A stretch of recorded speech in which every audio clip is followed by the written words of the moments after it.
Улсын хурлын гишүүн Ховд аймгийн үндэсний сагсан бөмбөгийн холбооны тэргүүн бүх чулууны пүрүүд орж санаачлан Ховд аймгийн үндэсний сагсан бөмбөгийн холбоо, Ховд шонхрууд клуб, аймгийн биеийн тамир спортын газар, боловсрол соёл урлагийн газартай хамтран Ховд сурчдын лиг 2019 сагсан бөмбөгийн аврах шалгаруулах тэмцээнийг зохион байгуулж байна. Тэмцээний нээлт өнгөрөгч амралтын өдрүүдэд боллоо.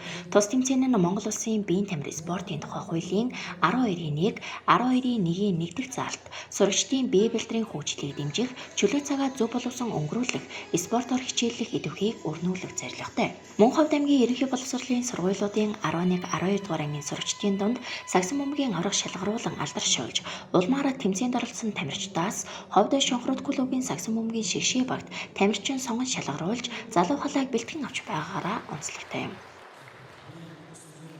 Ер нь бол сүүлийн жилүүдэд бол Монгол Улсын хурлын гишүүн бүрдүүлж ивэлтээр тоглодог Ховд шонхрууд баг бол бас Монгол Улсын суперлигийн сагсан бөмбөгийн аврах шалгаруулах тэмцээнд бол одоо удаадараа эхний байруудыг шалгаж, дэд байрууд шалгуулж байгаа. Цаашдаа бол хурлын гишүүн бүрдүүлж маань бол Ховд аймагтаа бас өсвөр үеийг бол бас сагсан бөмбөгийн спортод дур сонирхолтой болгох энэ чиглэлээр бол багийн спортын төрлөөр нь одоо амжилт олгох чиглэлээр бол олон арга хэмжээ шатраатай зохион байгуулж байгаа нэг нь бол өнөөдрийн сурагчдын сагсан бөмбөгийн лигийн тэмцээн.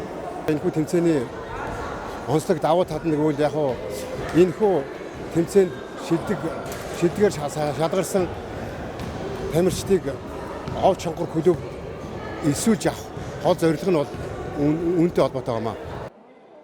Тэмцээнд Ховд аймгийн Жаргалан сумын ерөнхий боловсролын 8 сургуулийн эрэгтэй эмэгтэй 16 багийн 11, 12 дугаар ангийн 200 гаруй сурагч оролцож, спортын тэсвэр хатуужлаас сорин өрсөлдөж байна. Тэмцээнийг Монголын сагсан бөмбөгийн холбооны улсын шүүгчид шүүн явуулж байгаа бөгөөд Спрайт лигийн дүрмийн дагуу явагдаж байгаа юм. За тэгээд энэ бүрүүд орж ирсэн сурагчдын тэмцээн бол сайхан нээлттэй явж байгаа. За тэгээд ер нь шүүлттэй явж гисэн юм бол Монголын засгийн шүүгчнэр шүүж байгаа ер нь их давуу талтай бас болж байгаа. Тэгээд ерөөдөө бас нөгөө шинэ дүрм юу байна те эднээсээ солилцохтой спорт орны шүүгчнэртэй цуг шүүжтэй дурслах нэгэнтэй солилцох юм уу те нэгэндээ юм зааж шинэ дүрмүүд ийм дүрмүүд өөрчлөсөн гэдэг давуу талтай. Дунд сургуулийн сурагчдыг хамруулсан лигийн тэмцээн өмнө нь Ховд аймагт зохион байгуулагдаж байгаагүй юм. Тэгвэл Ховд сурагчдын лиг 2019 сагсан бөмбөгийн аврах шалгаруулах тэмцээн анхных нь болж байна. Тэмцээн 2019 оны 9-р сарын 22-наас эхэлсэн бөгөөд 2019 оны 11-р сарын 3 хүртэл сар гаруй хугацаанд үргэлжлэж тэмцээний шилдэгүүд тодорно.